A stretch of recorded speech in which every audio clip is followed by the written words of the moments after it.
আরেকটা উষ্ণময় সকাল। সময়টা 7:10 কি তারও কম হবে। হালকা কালারের ব্ল্যাঙ্কেট মুড়িয়ে উদাম গায়ে মায়াকে চাপটে জড়িয়ে গলায় মুখ ডুবিয়ে ঘুমিয়ে আছে হৃদ। নিগার সেই ঘুম, নড়াচড়াবিহীন। ছোট ঘড়িতে টিং টিং অ্যালার্ম বাজতে জেগে উঠে মায়া। ঘুম ঘুম চোখে হাতড়ে ঘড়ির অ্যালার্ম বন্ধ করল। চোখ কুচলে আড়মোড় ভাঙতে গিয়ে মনে পড়ল হৃদের উপস্থিততা। টনটন শরীর ব্যথাও যেন জ্বলে উঠল। গঙ্গানির মতো করে অস্পষ্ট শব্দ করল অজান্তেই। হৃদ নড়েচে আরো শক্ত করে চেপে গেল মার গায়ের উপর। সম্পূর্ণ ঘুমের রেশ কাটিয়ে মায়া চোখ মেলে মাথা উঁচিয়ে হৃদকে দেখতে চাইল। কিন্তু পারল না হৃদ মার গলায় মুখ ডুবিয়ে রাখাতে। ব্যর্থ মায়া বালিশের উপর মাথা ফেলে এক হাত হৃদের মাথার চুলে হাত ডুবিয়ে অন্য হাতটি রাখল হৃদের উন্মুক্ত পিঠে। ঘাড় ঘুরিয়ে শূন্য দৃষ্টিতে তাকালো বামপাশের কাচের দেয়ালের টাঙ্গানো সাদা পর্দা ফাঁকে বাহিরে। বাহিরে সূর্য উঠেছে কিনা দেখতে চাইল। কিন্তু যতটুকু দেখা গেল তাতে বুঝার উপায় নেই বাহির আবহাওয়াটা কেমন। নিরাশ মায়া পর্দা থেকে দৃষ্টি সরিয়ে তাকালো পাশের ছোট টেবিলে উপর রাখা অ্যালার্ম ঘড়িটির দিকে। 7:12। এক্ষুনি উঠতে হবে মায়াকে। নয়তো ওর কলেজ আর হৃদের অফিস দুটোই দেরি হবে। হৃদ এতদিন টাইম মেইনটেইন করে বেশ চলেছে। কিন্তু মার সংস্পর্শে এসে সবকিছু মার উপর যেন গা এলিয়ে ছেড়ে দিল। যেখানে মায় ঠিকঠাক চলতে পারে না সেখানে হৃদের দায়িত্বতে বড্ড হিমশিম খায় মায়া। হৃদ প্রথম 2 দিন মায়াকে হাতে ধরে ধরে শিখিয়ে পড়িয়ে দিলেও এরপর থেকে আর শিখাল না। বরং নিজেই মার উপর নির্ভরশীল হয়ে উঠতে চাইল। মায়া দেরিতে হৃদের কাজগুলো গুছিয়ে দিলেও হৃদ ধৈর্য নিয়ে বসে থাকে। তারপর নিজ থেকে সে তার কোনো কাজই করে না যতক্ষণ না পর্যন্ত মায়া করে দেয়। অনেকটা সময় মায়া হৃদের কাজগুলো ঠিকঠাকভাবে করতে না পারলে বা কাজের দেরি হলে তখন মায়া অপরাধ মুখে হৃদকে বলে, আমি পারি না, আপনি নিজেই করে নিন না আপনার কাজগুলো। আমি এলোমেলো করে ফেলি আপনার গুছানো জিনিসপত্র। মার কথায় হৃদ তখন গম্ভীর মুখে বরাবরই একটা কথাই বলে, বউ থাকতে আমি কেন নিজের কাজ করব। এত বছর নিজের কাজ করে এসেছি এখন আর পারবো না। তুমি না পারলে ধীরে ধীরে শিখে নিবে তারপরও আমি পারবো না। একদমই না। আমার বউ আছে, সংসার আছে, সবকিছু থাকতে আমি কেন করতে যাব আজব। সেদিন হৃদের নাহুচের পর মায়া আর এই বিষয়ে কিছু বলেনি। প্রথম প্রথম কয়েকদিন মার হৃদের কাজগুলো নিয়ে হিমশিম খেলেও এখন সবকিছু সয়ে গেছে। মায়া গোছাতে পারে হৃদকে। এখন আর তেমন সমস্যা হয় না। তবে সমস্যা যেটা হয় সেটা হলো বিয়ের পর থেকেই মায়া ঘুম খুব কম হচ্ছে। কম মানে প্রচুর কম।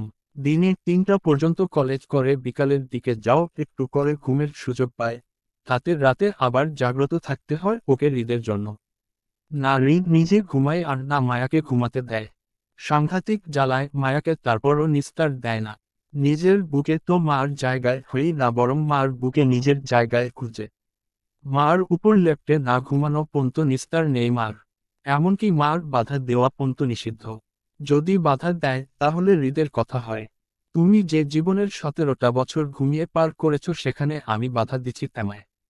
দেয়নি, তাহলে তুমিও আমাকে বাধা দিতে পারবে না।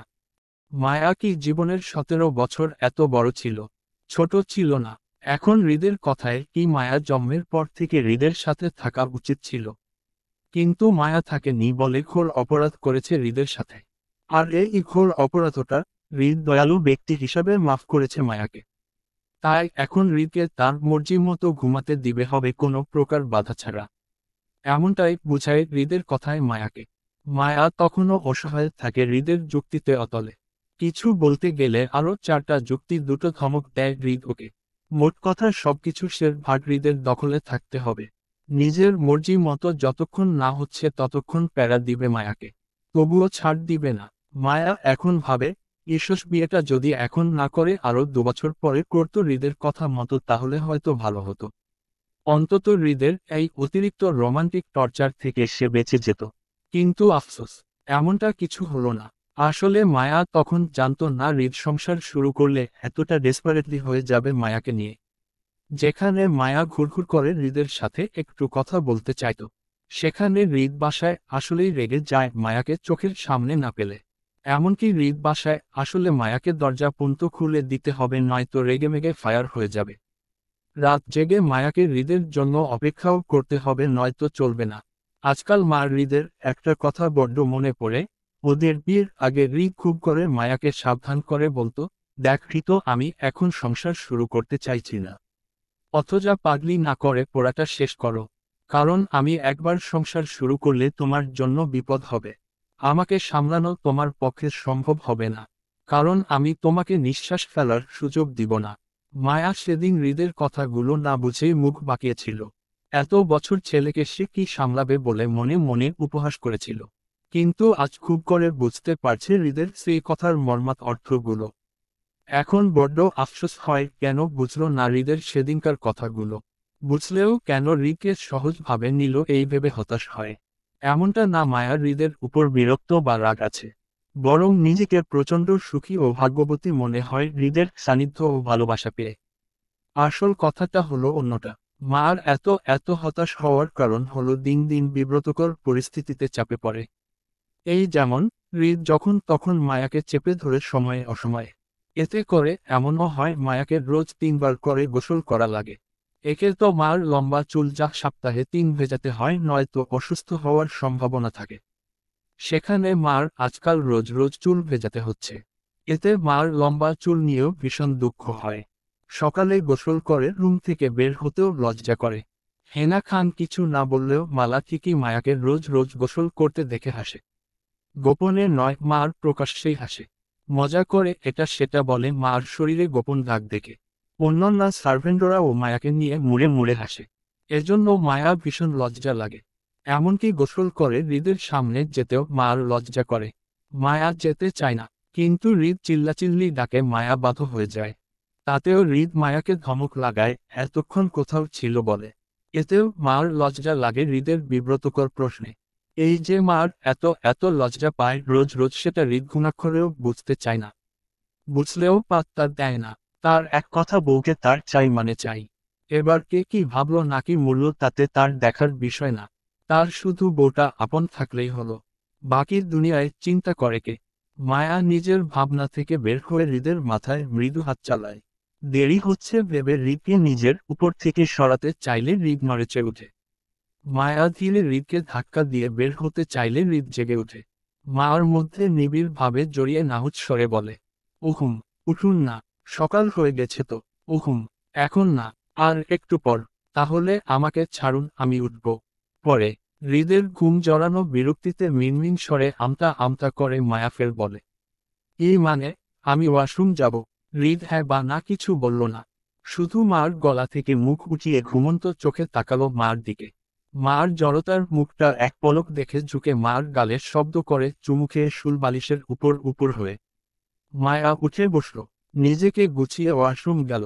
বেশ অনেকটা সময় নিয়ে গোসল করে কলেজ ড্রেসের শুধু সাদা সালোয়ার কামিজ পরে বের হলো, মাথায় টাওয়াল বেঁধে। দরজা খুলে বের হতেই চোখ গেল বিছানার দিকে, যেখানে হৃদ বালিশের মুখ বুজে উপর হয়ে ঘুমিয়ে আছে। দৃষ্টি ঘুরিয়ে রুমের দেয়াল ঘড়িতে সময়টা দেখে নিল। প্রায় 8টা। তার মানে অনেকটা লেট। 9টা মায়া কলেজ, হৃদের অফিসও। তাড়াহুড়োয় মায়া ফের ওয়াশরুম থেকে ফিরে গেল হৃদের ড্রেসিং রুমে। ক্লথ থেকে হৃদের ড্রেসের সাথে প্রয়োজনীয় বাকি জিনিসপত্রও গুছিয়ে নিল। সবকিছু একত্রে নিয়ে ফের আসল রুমে। কারণ হৃদ আজকাল গোসল করে সোজা রুমে চলে আসে মার কাছে। নিজের ড্রেসিং রুমে যেতে চায় না। এজন্য মার পূব থেকে সবকিছু গুছিয়ে রাখতে হয়। মায়ার রুমে আসার আগে হৃদের জন্য ওয়াশরুমে একটা টাওয়াল রেখে আসল ব্রাশে টুথপেস্ট লাগিয়ে বাকি জিনিসপত্র সোফার উপর রেখে তাড়াহুড়ো করে ডাকতে লাগলো হৃদকে। বরাবরই হৃদের ঘুম খুবই পাতলা। মার প্রথম ডাকেই হৃদ মাথা উঁচিয়ে চাইল। রোজকার মতোই মার কথায় উঠে বসে। খানিকটা পর গোসল সেরে বের হতেই দেখল মায়া তার জন্য কফি করে এনেছে ট্রেতে করে। রুমটাও গোছানো, হয়তো তার বউই গুছিয়েছে। হৃদ এক হাতে কফিটা নিতে নিতে অন্য হাতে মার গাল টানল। এক চোখ টিপে হেসে গিয়ে বসল বিছানায়। হৃদের হঠাৎ দুষ্ট হাসির কারণটা বুঝল না মায়া। গালে হাত রেখে অবুঝ দৃষ্টিতে হৃদের দিকে তাকাতেই হৃদ মায়াকে ফের নিজের কাছে ডেকে ওর হাতে টাওয়াল ধরিয়ে দিয়ে কফিতে চুমুক বসাল। রোজকার মতো সবকিছু করল মায়া। হৃদের ভেজা চুল সহ বুক, পিঠ টাওয়ালে মুছে গায়ে ধূসর রঙা শার্টটি পরিয়ে দিল। পর সবগুলো বোতাম লাগিয়ে হৃদের পায়ের কাছে বসল। তাড়াহুড়ো হৃদের পায়ে মোজাগুলো পরানোর মনোযোগী হতেই হৃদ কফিতে চুমুক দিতে দিতে মায়াতে গভীর দৃষ্টিপাত করল। সাদা কলেজ ড্রেসটি জড়ানো গায়ে, জামাটার সামনে পিছনে হালকা পাতলা স্যাঁতস্যাঁতে ভেজা, লম্বা চুলে সাদা টাওয়াল বাঁধা আছে ঘাড়ে নিচে। জামার গলা অল্প বড় হওয়ায় ফর্সা কাঁধে কালো দাগটা ঝলঝল করল তার চোখে। হৃদ ফের কফিতে চুমুক বসাল। মার কাঁধে আবারও দৃষ্টি ঘুরাল। কাঁধ থেকে একটু পিছনে আরও একটা দাগ চোখে পড়ল তার। দুটো দাগই গাঢ় ও পরস্পরের কাছাকাছি অবস্থান। এমন দাগ খুঁজলে হয়তো আরও পাওয়া যাবে মার শরীরের মধ্যে। সবগুলোই তার দেওয়া চিহ্ন। বলতে হবে তার বউয়ের সহ্যের ক্ষমতা বৃদ্ধি পেয়েছে, নয়তো যেখানে অল্প ব্যথা কেঁদেকুটে বুক ভাসাত, সেখানে তার রোজ এত এত ব্যথা দেওয়ার ফলেও নীরব থাকে। অভিযোগ তুললে না, কাঁদেও না, বরং তার মন জুগিয়ে চলে।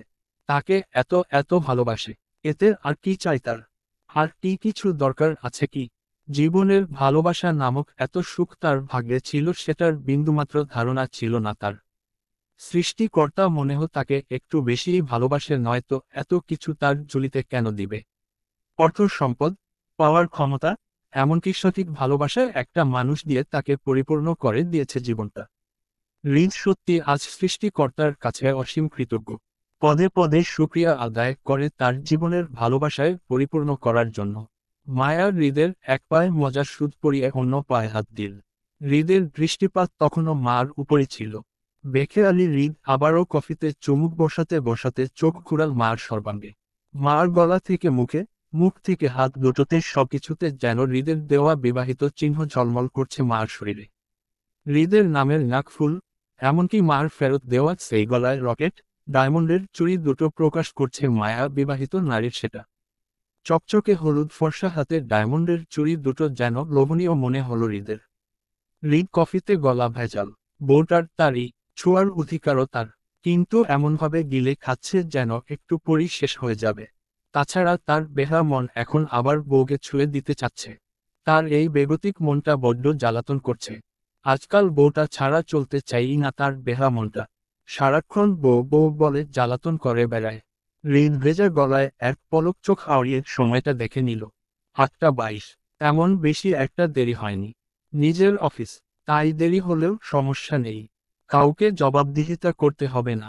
হৃদের মতলব ফের বদলায়। মার দিকে তাকাতে তাকাতে বাম হাতে কফির মুখ ধরে ডান হাতটা বাড়িয়ে ছুঁয়ে দেয় মার তুলতুলে নরম গালে। হৃদের পায়ে সূচ পড়াতে পড়াতে মায়া চোখ তুলে তাকালো হৃদের হঠাৎ ছোঁয়া পেয়ে। হৃদের দৃষ্টি বুঝতে না পেরে কাজ শেষ করে উঠতে উঠতে বলল মায়া, তাড়াতাড়ি কফি শেষ করুন, আজ আমার কলেজে ক্লাস পরীক্ষা আছে। লেট হলে চলবে না। এমনই কিছু পারি না আমি। কলেজে গিয়ে টিয়া ছায়া থেকে নোট নিয়ে পড়ব। চলুন তাড়াতাড়ি নাস্তা করে বের হতে হবে তো। মার কথায় হৃদের মন তামান্নায় জলে ঢেলে দিল সে। বাড়িয়ে দেওয়া হৃদের হাতটা গুটিয়ে নিয়ে ফের কফিতে চুমুক দিল হতাশায়। মার পরীক্ষা না থাকলে হয়তো জোর করতো বা দেরি করে কলেজে পাঠাতো। কিন্তু এতদিন পর যাও কলেজে রেগুলার যাচ্ছে, সেখানে পরীক্ষা দেওয়া প্রয়োজন আছে। পরীক্ষাটা মিস দেওয়া যাবে না। পরীক্ষা না থাকলে কথা ছিল। মায়া বুঝল না হৃদের মন তামান্নার বিষয়ে, বরং সবকিছু অপেক্ষা করে নিজের কথার তালে তালে বিছানা উপর থেকে হৃদের কালো টাই নিয়ে হালকা ঝুঁকে পড়ল হৃদের উপর। শার্টের কলার ঠিক করে টাই বাঁধতে বাঁধতে মার বেখেয়ালি চোখ পড়ল হৃদের ঘোর লাগা দৃষ্টিতে। মায়া কপাল কুঁচকে। তার মিস্টার ভিলেন আজকাল এত কি দেখে ওকে সেটাই বুঝতে পারছে না। যখন তখন শুধু তাকিয়ে থাকে। হঠাৎ হঠাৎ কেমন করে ছুঁয়ে দেয়, দুষ্টুমি করে গাল টেনে দেয়, আবার অনেক সময় ওর মাথায় ঠুকা মারে। মাঝে মধ্যে তো লম্বা বেনির চুল টেনে নিজের কাছেও টানে। এমন অদ্ভুত আচরণে মায়া বেশ অবাক হয়। তার মিস্টার ভিলেন এত চঞ্চল হবে ভাবিনি। আজ পর্যন্ত কারোর সাথে সোজা মুখে দুটো কথায় বলতে দেখেনি, অথচ মায়ার সাথে তার ব্যবহার বিপুল পার্থক্য। কমল ও নমনীয় স্বভাব, একদম প্রাণচঞ্চল, যার জন্য মায়া আরও ফুটবল হয়ে যায় হৃদের ভালোবাসার অতলে। মার নিঃশ্বাসই যেন চলে হৃদকে ঘিরে। যদি কোনো দিন হৃদ থেকে মায়া ধোঁকা পায়, তাহলে সেই দিনই মার মৃত্যু ঘটবে। বেঁচে থাকাও দুনিয়াতে দায় হবে। মায়া শক্ত মনের নয়, তাই ভুলে যাওয়াটা সম্ভব না। মায়া চাইলেও জীবনেও হৃদকে ভুলতে পারবে না।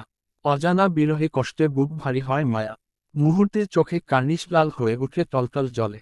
হৃদের চোখে চোখ রেখে আবেগে কণ্ঠে বলে মায়া, আপনাকে ছাড়া আমি থাকতে পারবো না মিস্টার ভিলেন। মার হঠাৎ এই কথার মানে বুঝল না হৃদ। কপাল কুঁচকে বাম হাতের কফির মগটা ছোট টেবিলে উপর রেখে দু হাতে মার কোমর জড়িয়ে ধরে কাছে টেনে বলল, আমাকে ছাড়া থাকতে কে বলেছে? এই তো আমি। আপনি যদি আমাকে ছেড়ে দেন কখনো তাহলে। আজব তো, সকাল সকাল ছাড়াছাড়ি কথা কোথায় থেকে আসছে? আমি বলছি তোমাকে ছেড়ে দিব। বলেননি। তারপরও আমার কেমন জানি ভয় হচ্ছে। মনে হচ্ছে আপনি আমাকে ছেড়ে দিবেন। সত্যিই কি ছেড়ে দিবেন মিস্টার ভিলেন? মায়া বেখেরালি কথাবার্তা এবার রাগে কারণ হলো হৃদের। এত ভালোবাসার বউ তার, সে কেন ছেড়ে দিতে যাবে? বরং বউ চলে যেতে চাইলে সে বন্দিনী বানিয়ে রেখে দিবে তার কাছে, তারপরও ছাড়বে না। সেখানে মার অহেতুক কথায় রাগ লাগলো তার। অনেকটা বিরক্তি চেপে রাগী গলায় বলল, হ্যাঁ ছেড়ে দিব তোমাকে।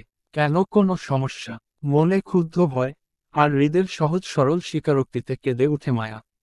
হৃদকে ছেড়ে সোজা হয়ে দাঁড়াতে দাঁড়াতে ফুপিয়ে বলল, আমি মরে যাব মিস্টার ভিলেন। আপনার সাথে সামান্য বিরহ আমার মঞ্জুর নয়। প্রয়োজনে প্রাণ ত্যাগ কর। মার বাকি কথাগুলো শেষ হলো না, গলার তীব্র ব্যথায় কথা সেখানেই আটকে যায়। কারণ ততক্ষণে হৃদের দক্ষ হাত চালান হয়ে গেল মার গলায়। নিঃশ্বাস আটকে আসায় মায়া নিজের গলায় হৃদের হাতটা ধরে কাশতে লাগলো। অস্পষ্ট স্বরে বলে, ছাড়ুন, আমার লাগছে। মার কথা হৃদ কানে তুলল না, বরং দক্ষ হাতে পিষ্ট করল মার গলা। দাঁতের দাঁত চেপে বলে, অকারণে কেন প্যারা দিচ্ছিস? সকাল সকাল ভালো লাগছে না। আমি বলছি তোকে আমি ছেড়ে দিব। ভালোবাসা চোখে পড়ে না নাকি দেখতে চাস না? তোর মরা লাগবে। তোর জায়গায় আমি মরলে তখন কি করবি তুই? মায়া শান্ত হলো, ছটফট করল না। হৃদের মরার ব্যাপারটা কখনোই মায়া স্বাভাবিকভাবে নিতে পারে না। অশান্ত তোলপাড় হয়ে উঠে মনে ভিতর।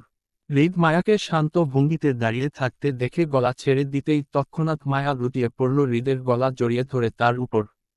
হৃদ মায়ার হঠাৎ আক্রমণে খেই হারিয়ে বিছানায় পড়ল মায়াকে নিয়ে। মায়ার ডুকরে কেঁদে উঠা দেখে সে শান্ত হলো। হঠাৎ পরিবর্তন হওয়া পরিস্থিতিটা হৃদ বুঝতে পারল না। এই তো এখন সবকিছু ঠিকঠাক ছিল, তাহলে হঠাৎ করে তার বউ এমন করল কেন? কিসের ভয় তার হৃদকে নিয়ে? হৃদ চেহারায় তীক্ষ্ণতা বজায় রেখে মায়া পিঠ জড়িয়ে ধরে। মায়া তখনও দু হাতে হৃদের গলা জড়িয়ে ধরে গলায় মুখ ডুবিয়ে কাঁদছে। হৃদ গুমুট নিঃশ্বাস গোপন করে এক হাতে মায়াকে জড়িয়ে অন্য হাতে মার চুলের বাঁধা টাওয়ালটা খুলে একপাশে রাখল। আলতো হাতে মার ভেজা চুলে হাত চালিয়ে আদুরে স্বরে ডাকল মায়াকে। পরপর দুবার ডাকাল পর মায়া উত্তর করতেই হৃদ বলে, কি হয়েছে তোমার, এমন করছো কেন? মায়া ফুপিয়ে কেঁদে উঠে বলে, জানি না আমি। আচ্ছা দেখি উঠো। কলেজের দেরি হচ্ছে না তোমার? মায়া উঠল না, বরং কান্না মুখে নাহুচ করে বসল। হৃদ আগের ন্যায় বলল, এই তো আমি শোনা। কি হয়েছে বলবে তো? হৃদের নরম গলায় মায়াও নরম হলো। হৃদের গলায় মুখ ডুবিয়ে থাকা অবস্থায় বলল, আগে বলুন আমাকে ছাড়বেন না। তোমাকে ছাড়া থাকার সাধ্য আমার নেই জান। মন বদলে অচল আমি তোমাকে ছাড়া। তাই তুমি বিহীন নিঃশ্বাসটাও আমার চলে না। সেখানে তোমাকে ছাড়া মানে নিজের জীবন্ত মৃত্যু ডেকে আনা। হৃদ খান নিজের মৃত্যু ডেকে আনে না, অন্যকে মৃত্যু দেয়। তাই তোমাকে আমৃত্যু পর্যন্ত নিজের পাশে চাই। ছাড়ার তো প্রশ্ন উঠে না। হৃদের কথায় মার মন শান্ত হলো। অশ্রু ভেজা চোখ তুলে তাকালো হৃদের মুখোমুখি। অধৈর্য গলায় ফের সুথাল, সত্যি তো? হৃদ আঁচলে দু হাতে মার মুখ চেপে কপালে উষ্ণ ঠোঁট ছুঁয়ে বলে, সত্যি। এবার বলো এমন করছো কেন? মার গালে লেগে তাকা চোখের পানিটা মুছতে বলল হৃদ। মায়া বলে, জানি না, আমার হঠাৎ কেন জানি ভয় করছে আপনাকে নিয়ে। এই তো আমি। ভয় কিসে তোমার? কিছু হবে না, আমি আছি তো। এবার উঠো। কলেজে যাবে না? মায়া উপর নিচ মাথা নাড়িয়ে সম্মতি জানিয়ে বলে। হুমম। মায়া হৃদের উপর থেকে উঠে দাঁড়াতে হৃদ উঠে বসল। হৃদ নিজের চুল ঠিক করতে করতে মায়া আবারও চোখ মুছে বোকরা পরে নিল। তাড়াহুড়ো রেডি হতে গিয়ে ভুলে গেল কিছুক্ষণ আগের মনের সংকীর্ণ মনের ভয়টা। মায়া আবারও স্বাভাবিক চলল সবকিছু। রুটিন মাফিক নাস্তা সেরে হৃদ মায়াকে কলেজ গেটে নামিয়ে দিয়ে গেল। দিন এইভাবেই ভালোবাসামো চলছিল দুজনের। কিন্তু হঠাৎ তাদের বিয়ের 21 দিনের মাথায় একদিন হৃদ জানায় কোম্পানি থেকে নিউ ইয়ার পার্টি থ্রো করা হবে। তাও সেন্টারে। সেখানে খান পরিবারের সদস্যদের সকলেই আমন্ত্রণ থাকবে। সবাই যাবে। কিন্তু হৃদ মায়াকে এসব পার্টিতে নিয়ে যেতে ঘোর আপত্তি জানায়। আবার হৃদ মায়াকে একা খান বাড়িতে বডিগার্ডদের ভরসায় রেখে যেতেও সাহস পাচ্ছিল না বলেই বাধ্য হয়ে সেদিন রাতে হেনা খানের সাথে মায়াকেও নিতে হলো তার। আর এতেই যেন কাল হলো তাদের এলোমেলো চারটি জীবনের দশা। হৃদ মার পাশাপাশি এলোমেলো হলো জুই আয়নের জীবনচিত্রও। বাদ পড়েনি কেউ, চক্রান্তের ঘোর শিকার হলো সবাই। মাস্টার মাইন্ড ব্যক্তিটি এবার আড়ালে নয়, বরং প্রকাশে পাটিতে থেকে মুখোশে আড়ালে চাল চালন। ড্রাগস সেবন করার হৃদ মায়া আর আয়নের ডিঙ্কের সাথে মিশিয়ে ওয়েটার দিয়ে।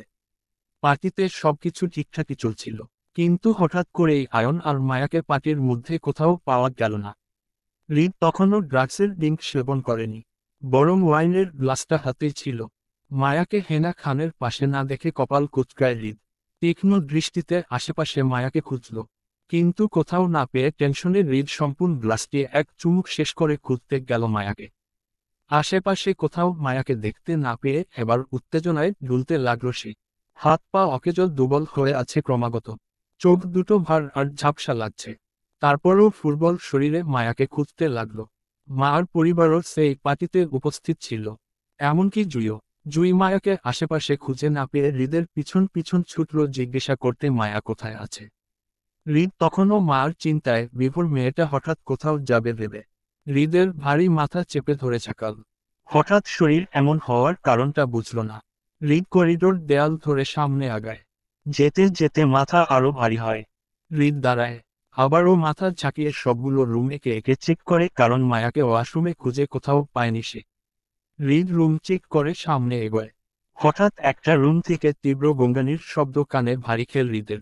হৃদ থামে, অজানা ভয়ে বুক কেঁপে ওঠে। ড্রাগসের কারণে এমনই তার হাত কাঁপছি। তারপরও সেই কম্পিত হাতে চাপিয়ে রাখা দরজাটা মৃদু ধাক্কা দিয়ে সরাতেই চোখে পড়ল আবছা আলোয় দুজন অন্তরঙ্গ সম্পর্ক করা মানুষকে। হৃদ তখনও স্বাভাবিক ছিল যতক্ষণ না পর্যন্ত বুঝতে পারল বিছানায় স্বেচ্ছায় শারীরিক সম্পর্ক করা মানুষ দুটো মায়া আর আয়ন। হৃদ বুঝতে পারল মার আর আয়নের গলায় আকুতিস্বর শব্দ শুনে। মুখ দেখা যাচ্ছে না তাদের, তবে গলা স্বর স্পষ্ট জানান দিচ্ছে মানুষ দুটো আয়ন আর মায়া। গলা চিনতে ভুল করল না হৃদ, ঠিক ধরে নিল। হৃদ থামো, হাত ডিল হয়।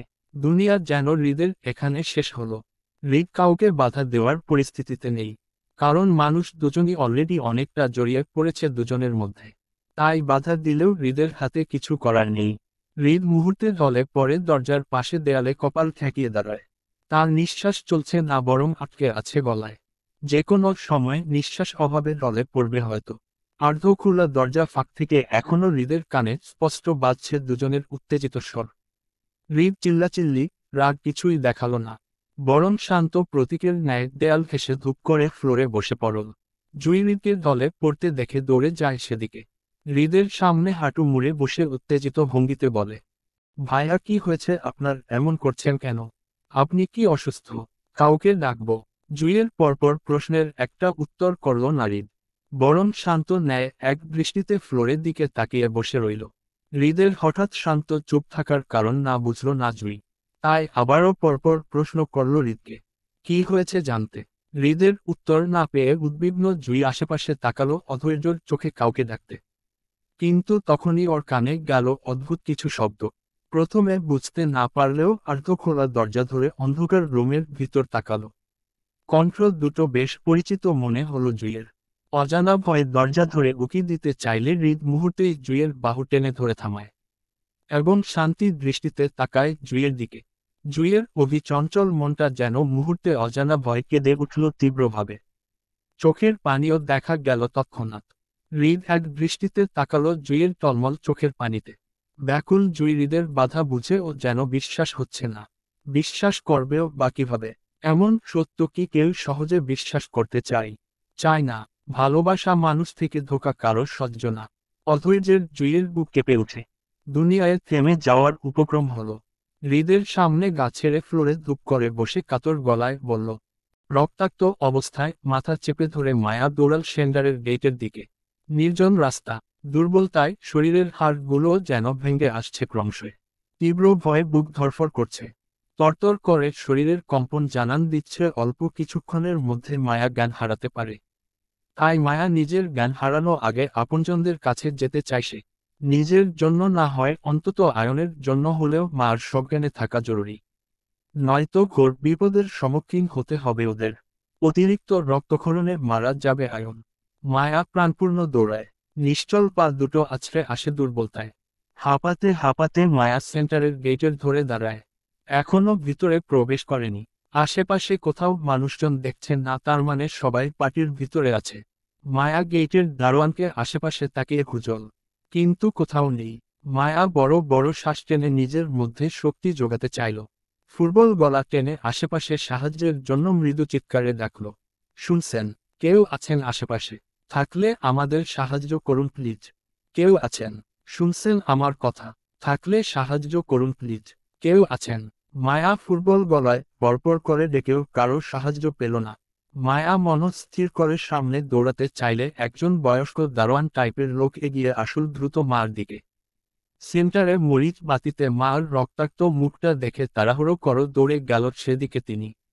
বেশ উত্তেজনায় লোকটা মায়াকে বলল, এই মেয়ে কেডা তুমি? এইখানে কেমনে আইছো? তোমার এই অবস্থা কেন? কাপড়ে তো মেলা রক্ত। তুমি কি ব্যথা পাইছো? মায়া যেন দম ফিরে পেল কাউকে নিজের সামনে পেয়ে। তবে গলা দিয়ে কথা বের হচ্ছিল না, কারণ তৃষ্ণার্তে গলা শুকিয়ে কাঠ হয়ে আছে। ঠান্ডায় হাত পা শক্ত ঠেঙ্গা হয়ে আছে। হাতের মজা দুটো রক্তাক্ত আর ছেঁড়া। বৃদ্ধি লোকটা ফের মায়াকে ডাকল। মায়া দেয়াল ধরে নিঃশক্তির কাপা কাপা গলায় কোনো রকম আওড়াল, প্লিজ আমাদের সাহায্য করুন দাদু। আমরা ভীষণ বিপদে পড়েছি। গাড়ি অ্যাক্সিডেন্ট হয়েছে আমাদের। আমার সাথের ভাইয়াটা ভীষণ আহত হয়েছে। উনাকে তুলতে সাহায্য লাগবে। আপনি একটু ভাইয়ার পাশে বসুন, আমি ভিতর থেকে আমার পরিবারের কাউকে নিয়ে আসছি। লোকটা মায়াকে সাহায্য করতে উদ্বিগ্নতা দেখায়। মায়া ফের ফুটবল শরীরে দৌড়ে লোকটাকে নিয়ে রাস্তা পাশে পড়ে থাকা অর্ধ অজ্ঞান অবস্থায় আয়নের কাছে। আয়ন গাড়ির সাথে হেলান দিয়ে পা ছড়িয়ে বসে আছে রাস্তায়। সারা শরীর রক্তাক্তের জীর্ণ জিন হয়ে আছে। গায়ের শার্টটা পুন্ত ছিঁড়ে বুকের পাশটা তেতে গেছে। কপাল, হাতে তুলনামূলক বেশি ব্যথা পেয়েছে। চোখের পাতা ছুঁয়ে ছুঁয়ে রক্ত গড়াচ্ছে। মায়া বৃদ্ধ লোকটাকে আয়নের পাশে বসিয়ে পরপর কয়েকবার আয়নকে ডাকল। ব্যথায় কাতর আয়ন অল্প চোখ টেনে তাকায় মার রক্তাক্ত ভেজা মুখটার দিকে। গলা দিয়ে আওয়াজ বের হচ্ছে না, তারপরও অস্পষ্ট স্বরে গলা টেনে টেনে বলে, মায়া, মা, দেরবা, সারকা, রওকা, ছেসা, হা, জোজা। যাচ্ছি ভায়া, এই তো আমি যাচ্ছি। প্লিজ আপনি একটু শক্ত হওয়ার চেষ্টা করুন। আমি এক্ষুনি কাউকে নিয়ে আসছি। এই বলে মায়া ফের দৌড়াল এলোমেলো পায়ের রাস্তা থেকে সেন্টারে ভিতর। এর ভিতরের দুর্বলতায় বেশ কয়েকবার হাঁপিয়ে উঠেছে সে। মায়া সাহস নিয়ে কিছুটা পথ দৌড়ে সেন্টারে বাগানের ভিতরের যেতেই হঠাৎ দেখা পেল হৃদের। পার্টির ভিতর থেকে সে বের হয়ে আসছে এদিকটায়। হয়তো বাহিরে কোথাও যাওয়ার জন্য বের হচ্ছিল। হৃদকে দেখে স্বস্তির মায়া প্রাণপণ দৌড়ে গিয়ে হৃদকে চাপটে ধরে বুকে আছড়ে পড়ে ভরসা পেয়ে। আকস্মিক ঘটনায় হঠাৎ করে মায়ার হৃদের বুকে হামলে পড়ায় হৃদ খেই হারিয়ে দু কদম পিছিয়ে গেল মায়াকে নিয়ে। হৃদ প্রথমে বুঝতে না পারলেও কয়েক সেকেন্ডের ব্যবধানে ঠিকই মার উপস্থিতি বুঝে স্থির হয়ে দাঁড়ালো জায়গায়। তবে মায়াকে জড়িয়ে ধরল না, রাগের জেদে মাথায় শুধু একটা দৃশ্য বাজছে রুমের ভিতর, আয়ন আর মায়া ছিল অন্তরঙ্গ অবস্থায় সেটা। হৃদ চোখে দেখেনি ওদের, তবে সে শুনেছিল আয়ন মার উত্তেজিত কণ্ঠের কথাগুলো। ড্রাগসের উত্তেজনায় হৃদ মায়া বর্তমানে সঠিক অবস্থানটাও পর্যবেক্ষণ করতে পারল না। ধরতে পারল না হৃদ পার্টি ভিতর থেকে বাহিরে এসেছে আর মায়া বাহির থেকে ভিতরে যাচ্ছিল। যদি হৃদ নেশায় বোধ না হতো, তাহলে মার সঠিক অবস্থানটা বুঝতে পারত। ধরতে পারত মায়া এই মুহূর্তে হৃদের সামনে দাঁড়িয়ে থাকলে তাহলে পার্টির রুমে মার জায়গায় নিশ্চয় অন্য কেউ ছিল। মায়া না, বরং মায়াকে নিয়ে যে বিশাল ফাঁদটা পাতা হয়েছে সেটা অনায়াসেই তার মাথায় খেলে যেত। হৃদ চট করে বুঝে যেত সেখানে মায়া নয়, বরং চোখের ধোঁয়া ছিল, যেটা মায়া আয়নের অন্তরঙ্গ সম্পর্কে বলে চালাচ্ছিল তার সম্মোহে। একটা চক্রান্তে জাল হিসাবে শুধু আয়ন আর মার ভয়েস রেকর্ড ছিল সেই শব্দের রেস্তোরে রুমের ভিতর, যা সবটাই ছিল শুধু হৃদের মাইন্ড ডাইভার্ট করা, যেটা অনেকটা সফল হয়ে গেল হৃদকে ড্রাগস সেবন করিয়ে। মায়ার হৃদকে পেয়ে যেমন জান ফিরে আসে নিজের জানে তেমন স্বস্তিরও, যার ফলে হৃদের শান্ত থাকার বিপদটা বুঝল না। বুঝল কতটা অগ্নি মশাল জ্বলে আছে হৃদের অন্তরে। স্বস্তির মায়া ভোসার স্থান পেয়ে প্রচণ্ড বিশ্বাসে দু হাতে বেশ শক্ত করে জড়িয়ে ধরে হৃদকে। এতক্ষণের উদ্বিগ্নতা, অসহায়তা সবকিছু যেন মুহূর্তেই চলে যায় হৃদের সান্নিধ্য পেয়ে। মায়া হৃদের বুকে মাথা রেখে স্বস্তির নিঃশ্বাস ফেলে। এটা মায়া বিশ্বস্ত আর ভরসার বুক। মায়া পুরো দুনিয়া একদিকে আর মা আর মিস্টার ভিলেন একদিকে। আর যাই কিছু হোক না কেন মা আর মিস্টার ভিলেন মায়াকে সেভ করবে সকল পরিস্থিতি থেকে, এতটা মার বিশ্বাস। মায়া স্বস্তির নিঃশ্বাসটা হঠাৎ আটকে আসে আয়নের করুণ পরিস্থিতি কথা চিন্তা করে। আয়নকে বাঁচাতে হবে বলে চট করে চোখ মেলে তাকায়। হৃদের বুক থেকে মুখ উঠিয়ে উদ্বিগ্নতায় বলে, আমাদের সাহায্য করুন মিস্টার ভিলেন। ও ওখানে আয়ন ভাই। আয়ন ভাই রাস্তায়। হৃদের দীর্ঘ সময়ের ধৈর্যের বাঁধ ভাঙে মার মুখে পর পর আয়নের নামটা শুনে। টেনে মায়াকে নিজের বুক থেকে সরিয়ে সর্বশক্তি প্রয়োগে ঠাস করে থাপ্পড় মারে গালে। মায়া তৎক্ষণাৎ ছিটকে পড়ল মাটিতে। আকস্মিকভাবে হৃদের হঠাৎ রেগে যাওয়ার কারণটা বুঝল না মায়া। ফুটবল শরীর পুনরায় হৃদের দেওয়া ব্যথায় কুকড়ে ফুপিয়ে কেঁদে উঠে ফ্লোরের উপর হয়ে পড়ে। হৃদ ফের মার বাহু টেনে ধরে দাঁড় করিয়ে এক হাতে মায়া গলা চেপে ধরে। এতটা জোরে ধরে যে মায়া গাল দাঁতের মাড়ির সাথে ছিঁড়ে লেগে যাচ্ছিল মনে হলো। মায়া গালের ব্যথায় হৃদের হাতটা ছুড়ানোর চেষ্টা করে, ছটফট করে। হৃদ মায়ের গাল চেপে ধরে উঁচিয়ে মায়াকে নিজের মুখোমুখি করে হিংস্রত্ব রক্তিম লাল চোখে তাকিয়ে গর্জে উঠে দাঁতের দাঁত পিষে বলে, শরীরের জ্বালা বেশি, একজনকে দিয়ে হয় না, কয়টা নাগর লাগে তোর? আমি কি বিছানায় তোকে সুখ দিচ্ছিলাম না? তারপরও কেন গেলি তোর আয়ন নাগরের কাছে কেন? বল কেন হহ? চিৎকার করে উঠে হৃদ আবারও মায়াকে ঠাস করে ধাক্কা মেরে নিজের থেকে দূরে সরিয়ে দিল। মায়া তাল হারিয়ে পড়তে গিয়েও নিজেকে সামলায়। হৃদের কোনো কথায় ওর বোধগম্য হচ্ছে না। হঠাৎ করে হৃদ কেন মায়াকে আঘাত করছে তাও বুঝতে পারছে না। এই পরিস্থিতি বা বিছানা, সুখ এসব কোথায় থেকে আসল? মায়া তো আয়নের সাথে বাহিরে যেতে চেয়েছিল জুইকে সারপ্রাইজ দিবে সেজন্য গিফট নিতে। কিন্তু পথিমধ্যে ওদের গাড়ি বাজেভাবে অ্যাক্সিডেন্ট করায় আর যেতে পারেনি এবং পুনরায় এখানে ফিরে আসতে হয়। তবে মায়া তুলনামূলক কম আঘাত পেলেও আয়ন একটু বেশিই আঘাত পেয়েছে। আয়নের গুরুতর অবস্থার জন্য এই মুহূর্তে হসপিটালের না নিলে হয়তো বাঁচানো দায়। আর এজন্যই তো মায়া বারবার আয়নের নামটা নিতে চাচ্ছিল সাহায্যের জন্য। কিন্তু দুর্বলতায় ও শরীরে কম্পনে কথাটা শেষ করতেই পারল না দ্রুত, তার আগেই হৃদ আঘাত করে বসল। কিন্তু কেন? এখানে মায়া নিজের দোষটা বুঝতে পারছে না কোথায়। মায়া ভাবল হয়তো সে হৃদকে না বলে বাহিরে চলে গেছে বলে হৃদ রাগ করেছে। আসলে দোষটা মারি ও হৃদকে বলে বের হওয়ার দরকার ছিল। কিন্তু আয়নের তাড়াহুড়োয় কিছু বলতে পারেনি। চলে যায়। মার খেয়েও মায়া ভুল বুঝল না হৃদকে, বরং তৎক্ষণাৎ দ্রুত এগিয়ে গেল হৃদের কাছে।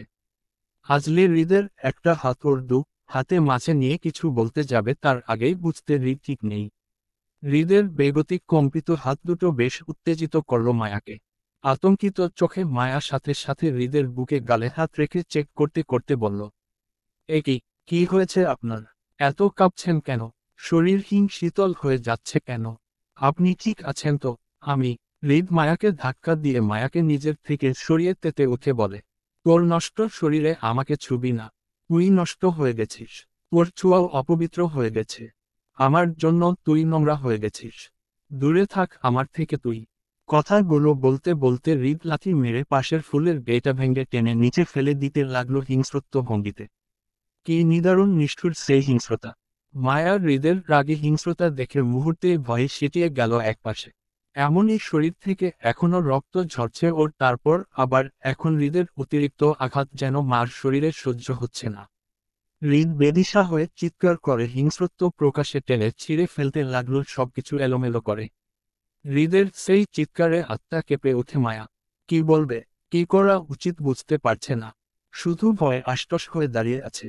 হৃদ সবকিছু চিৎকার করে ফেলতে ফেলতে বলে, মাইন্ডলেস, ফাকিংলেস, টোটালি ব্রেইনলেস, শালার জিন্দিগি থ্রু।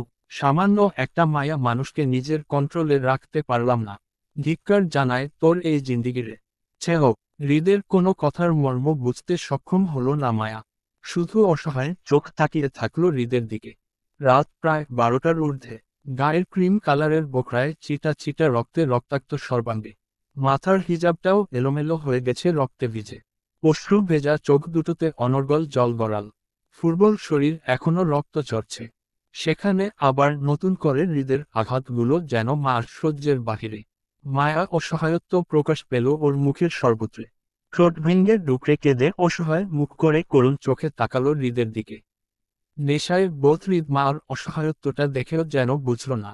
মায়াকে এড়িয়ে সবকিছু ফেলে টেলে চলে গেল বাহিরের দিকে।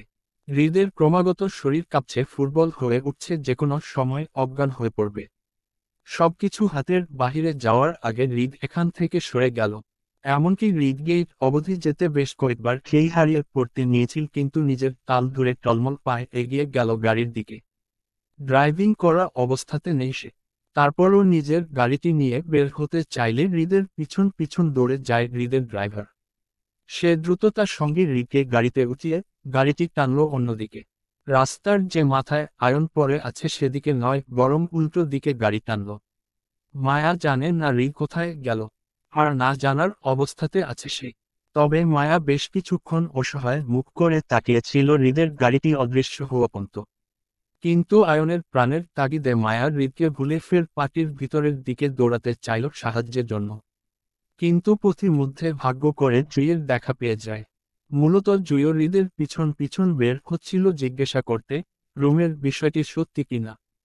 কিন্তু মায়াকে রক্তাক্ত অবস্থায় দেখেও আমল নিল না নিজের অশান্ত মনের পরিস্থিতি আর কান্নার জন্য। জুইয়ের মনে এক মুহূর্তে মার জন্য বেশ ঘৃণা জন্ম নিল। আয়নের সাথে মায়া কিছু একটা ভেবেই যেন প্রচণ্ড বিতৃষ্ণায় তেতু ফিলিংস আসল ভিতর থেকে জুইয়ের।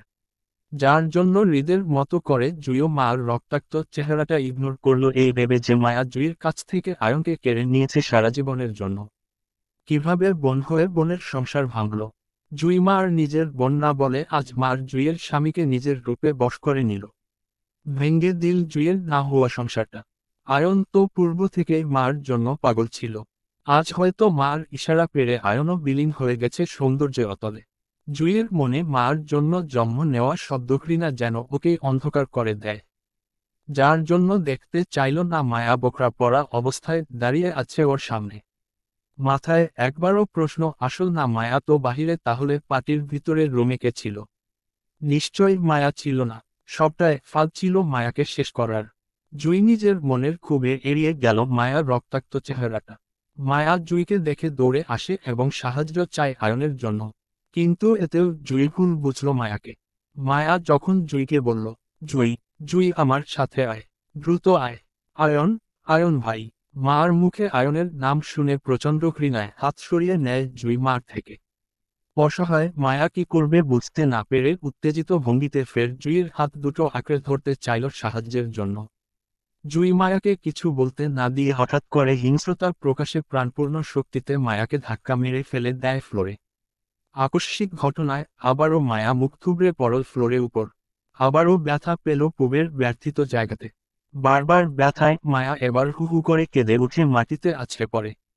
মার ভালোবাসার মানুষগুলো আজ এমন করছে কেন? তাদের কাছে সাহায্য চাইতে গেলে তারা কেন অকারণে মায়াকে আঘাত করতে চাইছে? কেন তাদের চোখে মার রক্তাক্ত শরীরটা পড়ছে না? সবাই কেন মায়াকে এতটা আঘাত করছে? জুই মায়া কান্নার শব্দে ঘৃণা শাসিয়ে বলে, আজকে পর তুই আমার সাথে জীবনেও কথা বলবি না, একদম দূরে থাকবি। পর কখনো আপন হয় না, সেটা আজ তুই প্রমাণ করলি। শান্তি হয়েছিস তো এবার আমাকে ধ্বংস করে। দোয়া করি তুইও ধ্বংস হয়ে যা। তোর জীবনেও অন্ধকার নেমে আসুক। তুইও আপনজন হারাবি, অভিশাপ দিলাম তোকে। কথাগুলো বলে জুই তৎক্ষণাৎ জায়গায় ছাড়ল কাঁদতে কাঁদতে। সোজা পার্টি ভিতরে চলে গেল। মার অনবরত ডাক ইগনোর করে। একবার পিছন ফিরে পন্ত মায়াকে দেখতে চাইল না। মার শরীরের নীল ব্যথায় কুকড়ে উঠে আবার ডাকল জুইকে। জুই, জুই প্লিজ যাস না বোন, আমি সত্যি বিপদ আছি, সাহায্য কর আমাকে। দলা পাকিয়ে আসে কষ্ট ডুকরে কেঁদে উঠে মায়া। কেন সবাই ওকে ভুল বুঝছে? কি এমন করেছে মায়া? কেন ওকে কেউ সাহায্য করতে চাইছে না? মায়া কাঁদতে কাঁদতে আস্তে ধীরে কোনো রকম উঠে বসল ফ্লোরে। অসহায় মুখে তাকালো জুইয়ের যাওয়ার দিকে। মায়া আর কারো কাছে সাহায্য চাইল না। কারণ কেউ মায়াকে সাহায্য করছে না, বরং সবাই মায়াকে আঘাত করে শান্তি পাচ্ছে। মায়া ব্যথায় কাতর হয়ে ফুটবল পায়ে কোনো রকম উঠে আবারও দৌড়ে গেল আয়নের কাছে। আবছা আলোয় অন্ধকারে আয়নের সামনে হাঁটু গেড়ে বসতেই বৃদ্ধ দারোয়ান লোকটি উদ্বিগ্ন কণ্ঠে বলল, কাউরে আনো নাই কেন? পোলাদারে তাড়াতাড়ি ডাক্তার দেখাইতে হইব, নয়তো বাঁচব না মনে হয়। মায়া মুখ চেপে ডুকরে কেঁদে উঠে আয়নের কাঁধে হাত রেখে আলতো নাড়িয়ে কাতর কণ্ঠে কেঁদে উঠে বলে, কি করব আমি? কেউ আমাকে সাহায্য করছে না তো। সবাই আমার উপর রেগে আছে। সাহায্য করার বদলে উল্টে আঘাত করছে আমাকে। মার কথায় বৃদ্ধ লোকটা অসহায় মুখে তাকালো মার দিকে। মায়া আয়নের কাঁধ নাড়িয়ে আলতো স্বরে ডেকে বলে, ভায়া, ভায়া শুনছেন আমাকে? শরীরে একটু জোর করতে পারবেন? আমরাই আপনাকে হসপিটালে নিয়ে যাব। ভায়া। মায়া সবগুলো কথায় কর্ণপাত হলো আয়নের। কিন্তু নিঃশক্তির জন্য চোখ মেলে তাকাতে কষ্ট হচ্ছে তার। তারপরও মার কথায় গলা টেনে কোনো রকম বলল, মা মায়া জু, ইকে ডাকো, জু, আসবে। আসে না তো ভায়া। আমি গিয়েছিলাম জুইয়ের কাছে সাহায্যের জন্য, ও আসেনি। উল্টো আমার উপর রাগ দেখালো কেন জানি। কি করব ভায়া? কিভাবে আপনাকে হসপিটালে নিয়ে যাব? আমার আমার ভয় করছে। প্লিজ ভায়া, আমাদের ধরে ওঠার চেষ্টা করুন। মায়া আর দারোয়ান মিলিতভাবে আয়নের দুহাত ওদের দুজনের দুই কাঁধে তুলে নিয়ে আয়নকে উঠে দাঁড় করাতে চাইল। কিন্তু আয়নের নিস্তেজ শরীর নিয়ে উঠতে পারল না। বরং আরও লুটিয়ে পড়ল রাস্তায় মায়া আর দারোয়ান লোকটিকে নিয়ে। মায়া অসহায় কেঁদে উঠল। সে নিজেও প্রচুর ফুটবল, তারপরও জোর খাটাচ্ছে আয়নকে বাঁচানোর। কিন্তু এভাবে কতক্ষণ? মার কপাল ও হাত বেয়ে এখনো রক্ত ঝরছে। দুই হাঁটুতেও ব্যথা পেয়েছে অনেক। তারপর আবারও জুইয়ের পুনরায় আঘাত করাটা ছিল অতিরিক্ত। এই ফুটবল শরীর অনেক দৌড়াদৌড়ি হচ্ছে বারবার। মায়া হাঁপিয়ে ওঠে ফুটবল হাতে, আবারও আয়নের কাঁধ চেপে ধরে টেনে দারোয়ানের সাহায্যে গাড়ির সাথে হেলান দিয়ে বসাল। মার কান্নায় বৃদ্ধ দারোয়ান লোকটা এবার তড়িৎ গতির করে বলে উঠে, এই মায়া, এইভাবে হইব না। আমাদের দ্বারা সম্ভব না এত বড় পোলাডারে আলগানো। মানুষ রাখবো। একটা কাজ করো তুমি এখানে, তা আমি ভিতর থেকে কাউরে খুঁজা লয়ায়। মায়া মাথা নাড়াতেই বৃদ্ধ লোকটা লাঠি হাতের রাস্তা ছেড়ে ভিতর দিকে দৌড়াল। আবছায়া অন্ধকারময় রাস্তা। রাস্তা পাশে ল্যাম্পপোস্ট আছে, তবে অনেকটা দূরে। এখানে তেমন একটা আলো নেই। আয়নের গাড়িটিও অর্ধেক ভেঙে পড়ে গেছে। সামনের দিক থেকে চ্যাপ্টা হয়ে আছে। এজন্য আয়ন ও মায়া এতটা ব্যথা পেয়েছে। মার তুলনায় আয়ন বেশি ব্যথা পেয়েছে। মায়া ঠোঁট কামড়িয়ে কেঁদে আয়নকে ধরে রাখল। আয়ন অলরেডি জ্ঞান হারিয়ে ফেলেছে, তখন মায়া জোর করে উঠাতে গিয়ে যন্ত্রণায় অসহায়। মার শরীরও দুলছে, যে কোনো সময় সেও জ্ঞান হারাবে। কারণ শরীর অবশিষ্ট শক্তিরা নেই দৌড়ানোর মতো। অল্প কিছুক্ষণ মধ্যে যদি কেউ না আসে তাদের সাহায্যের জন্য, তাহলে মায়াও জ্ঞান হারাবে আয়নের মতো করে। আয়নের দিকে তাকিয়ে মায়া দ্রুত নিজের হাতের রক্তাক্ত মোজা দুটো খুলে আয়নের মাথায় চেপে ধরল তৎক্ষণাৎ। আয়নের মাথার রক্ত এই মুহূর্তে পড়া বন্ধ না করলে আরও ক্ষতি হয়ে যেতে পারে ভেবে চেপে ধরে রাখল। মায়া আয়নের কপাল চেপে ধরে সামনে তাকালো দারোয়ান লোকটার যাওয়ার পিছন দিকে। এই তো দেখা যাচ্ছে সে রাস্তা দিয়ে দৌড়ে সেন্টারে গেটের ভিতরে প্রবেশ করতে চাইছে। কিন্তু তার আগেই সেখানে একটি লোকের আগমন ঘটে। আর দারোয়ান লোকটা হাত নেড়ে নেড়ে মায়াদের দিকে আঙ্গুল তাক করে কিছু দেখাচ্ছে। হয়তো মায়াদের সাহায্যের জন্য লোকটা বলছে কিছু। দূর থেকে মায়া লোকটা চেহারা দেখতে পারছে না। তবে মায়া আশ্বস্ত হলো এবার হয়তো কেউ ওদের সাহায্য করবে। কিন্তু মায়া ধারণা সম্পূর্ণ ভুল প্রমাণ হয় মাত্র কয়েক সেকেন্ড মধ্যে। চমকিত মায়া আতঙ্কে উঠে যখন অপরিচিত লোকটা দারোয়ানের মাথায় আঘাত করে বসল। তাও দারোয়ান হাতের লাঠিটি দিয়ে। বৃদ্ধ দারোয়ান লোকটাকে পরপর আঘাত করছে দেখে মায়া তৎক্ষণাৎ চিৎকার করে উঠে অপরিচিত লোকটার উদ্দেশ্য না মারতে বলে। উত্তেজিত মায়া তৎক্ষণাৎ অজ্ঞানরত অবস্থায় আয়নকে গাড়ির সাথে হেলান দিয়ে বসিয়ে ফের দৌড়াল দারোয়ান চাচাকে সাহায্য করতে। আর এটাই যেন মার ভুল হলো। কারণ এই মুহূর্তে অন্য কেউ নয়, বরং মাই তাদের টার্গেট ছিল। আর যারা মায়াকে সাহায্য করতে এগিয়ে আসছে তাদের আহত করছে তারা। আয়ন বা দারোয়ানকে তারা মৃত্যু দিবে না। মায়াকে ছাড়া অন্য কাউকে মারা তাদের উদ্দেশ্য না। মায়া সেদিকে দৌড়ে যায়। অপরিচিত লোকটা চেহারা দেখার আগে উত্তেজনায় চিৎকার করে হাঁটু গেড়ে বসে বৃদ্ধ দারোয়ানের শিরোধারায়। ব্যথায় কাতরাচ্ছেন তিনি। কপাল গাল ফেলে অঝোর ধারা তাজা রক্ত গলগল করে পড়ছে। মায়া হু হু করে চিৎকার করে উঠে বৃদ্ধ দারোয়ানের কপাল চেপে ধরে। বৃদ্ধ লোকটাকে বাঁচানোর তাগিদে মায়া এদিকে সেদিকে তাকিয়ে চিৎকার করে সাহায্য চাইল। কিন্তু আফসোস কেউ এগিয়ে আসল না মার সাহায্যে। উত্তেজনায় মায়া বৃদ্ধ দারোয়ানকে বলল, চাচা, চাচা আপনি চিন্তা করবেন না, আমি এক্ষুনি আপনাকেও ডাক্তারের কাছে নিয়ে যাব। আমি নিজে গিয়ে এবার কাউকে ডেকে আনছি। আমার আরিফ ভাইয়া ভিতরে আছে। অনেক ভালো মানুষ। আমার ভাইয়া আপনাকে ডাক্তারের কাছে নিয়ে যাবে। আমি এক্ষুনি যাব আর ভাইয়াকে আসবো। আপনি চিন্তা করবেন না, কিচ্ছু হবে না আপনার। সত্যি বেবি, কিছু হবে না তো দারোয়ান চাচার। মায়া চমকে সামনে তাকায়। পিছনের দিকে আলো থাকায় লোকটার মুখ স্পষ্ট না মার চোখে, তবে কণ্ঠটা মার পরিচিত মনে হলো। কোথায় যেন মায়া শুনেছিল এই কণ্ঠটা, কিন্তু মনে করতে পারছে না। মায়া বৃদ্ধ লোকের মাথাটা নিচে রেখে উঠে দাঁড়ালো। ভয়ে বুক ধরফরে কেঁপে কেঁপে উঠে সামনে আগাল। মুখোমুখি হতেই মার চোখের চেহারাটা স্পষ্ট হলো। মায়া চমকে উঠে আতঙ্কিত গলায় শুধালো, আপনি? ঠাস। মায়া কথাটা বলতে দেরি ছিটকির রাস্তায় পড়তে দেরি হলো না। প্রচণ্ড শক্তিতে কেউ মার মাথায় লাঠি উঠিয়ে ভারী মারল, যার ফলে মায়া ছিটকে পড়ল রাস্তায়। মায়া ফুটবল শরীরটা অবশেষে নিস্তেজ হলো। সমস্ত সত্তা ছেড়ে রাস্তায় উপরু হয়ে পড়ে রইল। জ্ঞান তখনও হারায়নি। কোনো রকম কাটা নড়ছে, নড়াচড়ার শক্তি নেই, তবে চোখ দুটো খোলা। মাথার রক্ত চোখের পাতা ছুঁয়ে ছুঁয়ে পড়ছে হিজাব বেদ করে রাস্তায়। মার রক্তের রঞ্জিত হলো রাস্তাটা।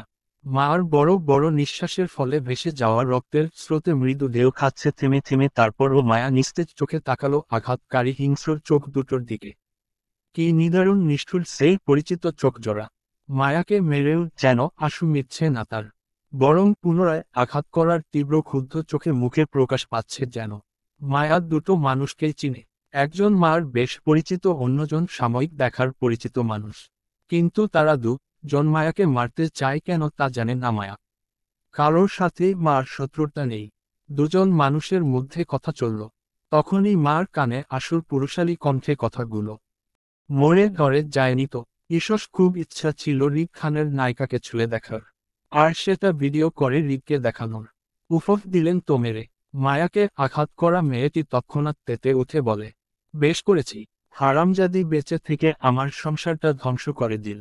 কি মনে করেছিল রিক খান একে প্রোটেক্ট করে আমার হাত থেকে বাঁচিয়ে নিবে? এর জন্য আমার সুখের সংসারের আগুন লেগেছে। এত সহজে একে আমি সুখের সংসার করতে দিব স্বামীর সাথে? কেটে টুকরো টুকরো করে কুকুরকে না খাওয়ালে আমার মনে শান্তি মিলবে মনে হয় তোমার? ছেলেটি বিরক্তি প্রকাশ করে বলল, উফফ। তারপরও আগে না হয় আমি একটু ছুঁয়ে দেখতাম, তারপর মারতেন। কিন্তু তা না করে আগেই মেরে দিলেন কেন? মেয়েটি দ্বিগুণ চেতে উঠে বলে, সব পুরুষ জাতি এক। মেয়ে মানুষ দেখে জিহ্বা লালায় শুধু। রিক খানের ইউজ করা জিনিসের প্রতি এত ইন্টারেস্ট পুরুষ তো আছে কি নাই? তাছাড়া এই মেয়েকে এই মুহূর্তে না মারলে যেকোনো সময় রিক খানের লোকজন চলে আসতে পারে এখানে, তখন আরও ঝামেলা হবে আমাদের। রিক খানকে সহজভাবে নেওয়াটা ঠিক হবে না। চতুর মানুষ, ড্রাগসে থাকলেও নিশ্চয়ই বউয়ের খেয়াল তার আছে। এমনই বউকে আমাদের জন্য ছেড়ে রাখবে না। তাই ভালোই ভালোই আপনকে মেরে কেটে পড়ি, নয়তো বিপদ বাড়বে বলে কমবে না। তুমি মায়াকে ছুবে তার ডিএনএ দিয়ে তোমাকে বের করে নিবে হৃদ। এতে করে তুমি ফাঁসবে, সাথে আমাদেরও ফাঁসাবে। তাড়াতাড়ি বন্দুকটা দাও। হারামজাদিকে মেনে দ্রুত কেটে পড়ি। ছেলেটি বেশ বিরক্তির সহিত কোমরের গুজে রাখা বন্দুকটি বের করে তুলে দেয় মেয়েটির হাতে। মায়াকে তার প্রথম দিনই বেশ মনে ধরেছিল। সেই থেকে মনে তীব্র ইচ্ছা ছিল মায়াকে মারার আগে অন্তত একটা বার নিজের চাহিদা মেটাবে। এমন অপ্সরা মায়াবী সুন্দরী মেয়ে তার লাইফে খুব কমই এসেছে। যারা এসেছে তাদের সে ছাড়েনি। এবার সে কারো ইউজ করাই হোক অথবা খাস মালি হোক, তার ভোগ করতে পারলেই হলো। মেয়েটি হাতে বন্দুক তুলে মার মুখের দিকে তাক করে দাঁড়ালো। মায়া নড়াচড়া বিহীন চাপটা চোখে তাকালো মেয়েটি হাতে বন্দুক চেপে ধরার দিকে। অনুভূতি প্রকাশ করার সত্তা রইল না, বরং গেট ধরে সেন্টারের ভিতের দিকে তাকালো, যেখানে আসিফ বডিগার্ডদের নিয়ে প্রাণপণ দৌড়ে আসছে মায়াকে বাঁচানোর জন্য। প্রত্যেকের হাতে বন্দুক। তাদের সাথে আরিফ আছে। আতঙ্কিত মুখে বারবার মার নাম ধরে ডাকছে, চিৎকার করছে। শেষ মুহূর্তে যেন মার হৃদের চিন্তাটায় হলো, হৃদ ঠিক আছে কিনা ভেবে রক্তপাতের সাথে চোখের জল গড়ালো। মার হৃদের সাথে আমৃত্যুপন্ত সংসার করার ইচ্ছাটা ছিল প্রবল, কিন্তু ভাগ্য সহায় হবে না ভাবিনি। হঠাৎ করে এইভাবে সবটা শেষ হয়ে যাবে ভাবিনি ও। মায়া মরতে চায় না, হৃদকে নিয়ে বেশ করে বাঁচতে চাই। হয়তো মানুষের সব আশা পূরণ হয় না, মারও এই আশাটা অপূর্ণ থেকে যাবে। আপনজন সাথে শেষ দেখা আর হবে কিনা তাও জানে না। যদি জানতো তাহলে তাদের শেষ বার করে হলেও মায়া শুধু এতটাই বলতো, যেন তারা সবাই মার মিস্টার ভিলেনকে দেখে রাখে মায়া যাওয়ার পর। কষ্ট যেন না দেয়। ঠাস বিকট গুলির শব্দের চারপাশে ধ্বনি তুলল। মুহূর্তেই মার নিস্তেজ শরীরটা কেঁপে উঠে মৃদু নড়ে নিস্তব্ধ হয়ে গেল। রক্তের চিটা ছিটকে পড়ল মার মুখে এবং সর্বত্রে। মায়া মেলে রাখা চোখ দুটোই মুহূর্তেই ক্রমশ বুঁদে গেল আসিফদের আসতে দেখে। নিস্তব্ধ সত্তাটা পড়ে রইল রাস্তায়। তারপর তারপর তারপরটা আর জানে না মায়া। তারপর আর কিছু দেখারই রইল না ওর। মার চোখ বন্ধ করার সাথে সাথে যেন সবকিছু অন্ধকারে তলিয়ে গেল। ভালোবাসায় সূর্য ঢলে গেল পশ্চিম আকাশে।